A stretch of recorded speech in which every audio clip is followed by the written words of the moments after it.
Alright, let's dive into something that's been making waves recently. The news that former Syrian President Bashar Assad and his brother Maher have been sentenced to death in absentia by a Syrian court.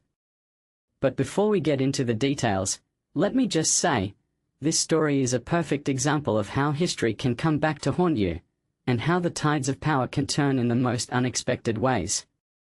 Personally, I think what makes this really interesting is the timing.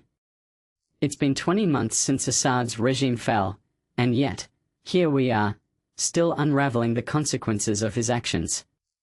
It's like watching a slow-motion car crash. You know it's coming, but the aftermath is still shocking. Now, let's break this down.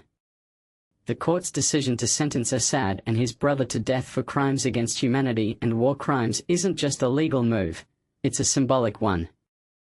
In my opinion, this is Syria's new leadership trying to send a message: the old guard is gone, and accountability is here. But here's the thing, Assad and Maher are in Russia, which granted them political asylum. So, this sentence is more about making a statement than actually bringing them to justice. What many people don't realize is that international politics often turns these kinds of legal decisions into symbolic gestures rather than actionable outcomes. It's like drawing a line in the sand, knowing full well the other side might not respect it. What's even more fascinating is the role of Atef Najib, Assad's cousin, who was actually present for the trial.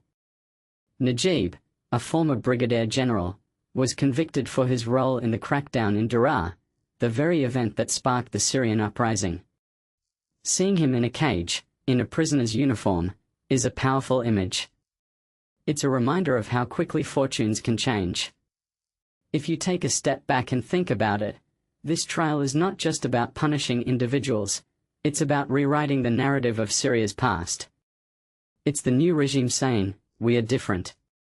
We are breaking from the legacy of oppression. But here's where it gets complicated. The civil war that Assad's actions helped ignite lasted 14 years and left 500,000 people dead.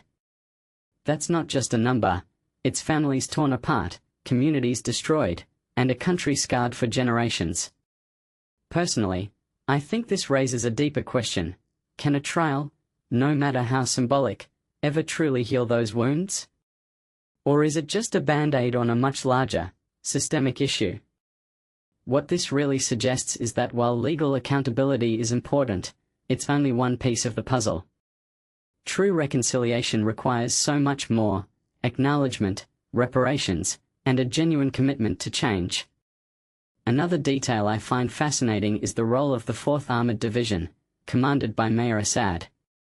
This unit has been accused of some of the most heinous crimes during the conflict: killings, torture, extortion, even drug trafficking. It's a stark reminder of how power can corrupt, and how institutions meant to protect can become tools of oppression.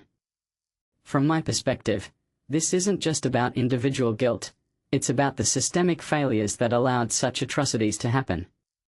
One thing that immediately stands out is how these divisions operated with impunity for so long. It's not just Assad and his brother who are on trial here, it's the entire structure that enabled their actions. So, where does this leave us? Well, for one, it's a reminder that history doesn't just disappear. The actions of leaders, the decisions they make, have consequences that echo long after they're gone. In my opinion, this trial is as much about the future as it is about the past.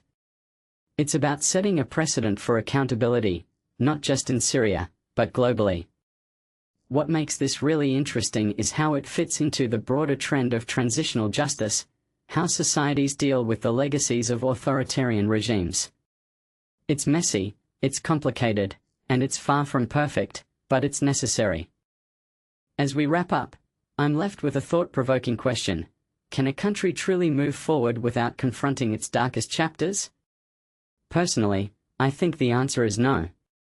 But how that confrontation happens, whether through trials, truth commissions, or other means, is a question that doesn't have a one-size-fits-all answer. What do you think? Is this trial a step in the right direction, or is it too little, too late? Let me know in the comments below.